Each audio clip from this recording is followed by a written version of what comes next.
mga Genesis Care Group at mayroon po kami inihanda na maikling istorya po skit na may pinamagatang Little Hands, Big Difference. Ang ating pong tema, My Little Hands Can Create Big Difference to Jesus. So ating pong tukayan ang aming pong skit sa umagang ito na gagampanan po ng mga Genesis Kids. Pagkatapos ng pagsamba, isang araw ng Sabat, may apat na magkakaibigan na nag-uusap. Pero sa halip na maging masaya, malulungkot at tila nang liliit sila sa kanilang sarili. Narinig niyo ba ang sinabi ni Pastor kanina? Hindi ko kayang gawin yun. Oo nga, at mga awit. Ang gaganda ng boses nila. Masyado pa kasi maliligo ako ng buhay para kapangawat mahalagang bagay para kay Jesus. Oo nga, bata pa kasi tayo eh.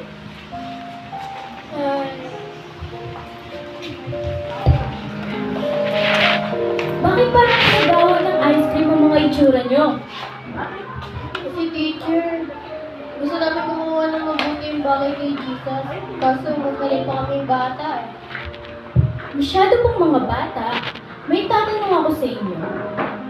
Narinig niyo na ba ang kwento mula sa Bible na ang isang bata ay nagbahagi ng kanyang munting baon?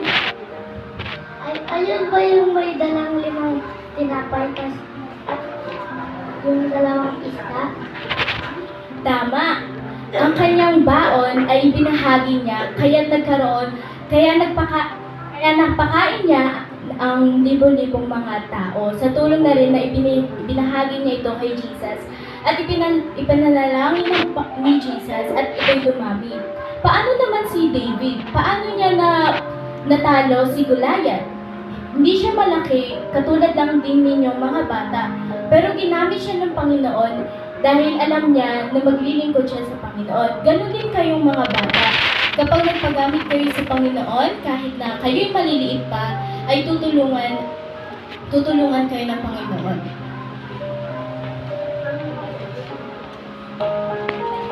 Tayo nga kayo at ipakita niyo ang inyong mga kamay. Ang mga kamay na ito ay kayang tumulong, magbahagi, maglinis, at manalangin, lalo na lumikha. At higit sa lahat, huwag niyo kakalimutan, ang mga kamay na ito ay kayang mag-comfort.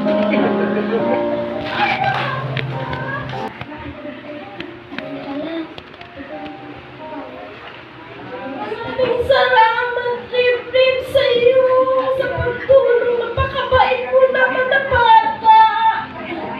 Alam ka naman po. Awaan ka ng Panginoon, Rip. Ang isang munting paggawa ng kabutihan para sa iba ay nagpapakita ng pag-ibig ni Jesus.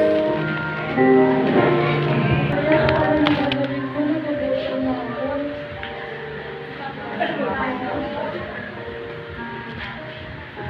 Ate Ashley, ba't di ka kumakain? Iwan mo kasi yung bakon mo sa bahay eh. Ganun ba? Ito, share lang. Marami naman to eh.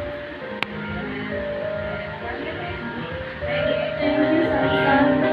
Kailangan naman din. Kahit anong munting bagay, kung taus-pusong binabahagi, ay pagpapakita ng malaking pag-ibig.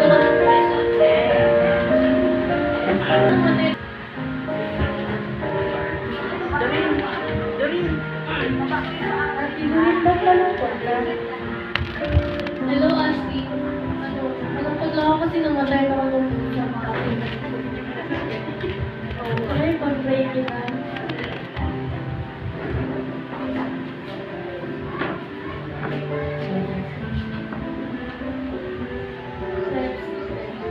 Dear Jesus, malalamit ko po sa iyo sila sa siya ng anak ko. Mawala na ang kanyang hukot at ang kanyang Salamat, Ashley. Kahit pa paano, nabawasan niyo ang pagkakas.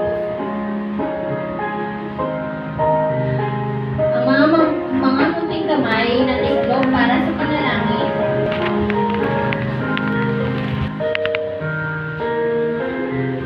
Anong ginagawa ko sa inyo? Yeah, Brad, ang payat mo naman. Ang payat ka talaga. Ano kaya to? Uy, tigilan niyo naman si Rem. Rem, ano bang ginawa niya sa'yo?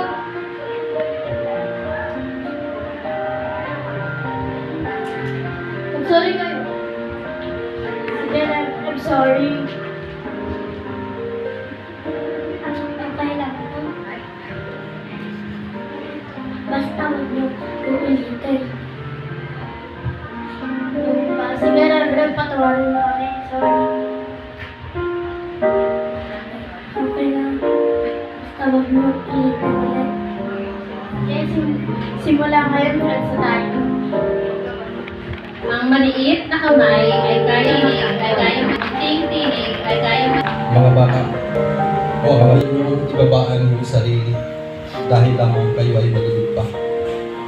Kung kayo ay tumutulong sa kapwa niyo, tinutulungan niyo rin ako. Kung kayo ay umiibig sa kapwa niyo, iniibig niyo rin ako. Kung kayo naninindigan para sa kapwa niyo, ay nanindigan niyo rin para sa akin. Kung kayo naninindigan, nananalangin, diringgin ko ang inyong mga kamay. Bagamat maliliit. Hindi nyo ilaga sa akin, ano lang ang kaya yung gawin ng mga ito. Sa akin, ano ko ay magkatagumpay. So, liit pa ba ang mga kamay ninyo? So, Ang aking mga kamay kayang tumulong. Ang aking mga kamay kayang magbigay.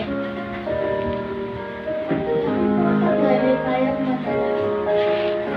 Ang aking kamay ay kayang manindigan sa katagahan. Huwag kalimutan, hindi kailangan ni Jesus na tayo maging malaki o malakas. Ang kailangan niya ay pusong nakahandang magpagamit sa kanyang gawain, kahit tayo ay bata pa.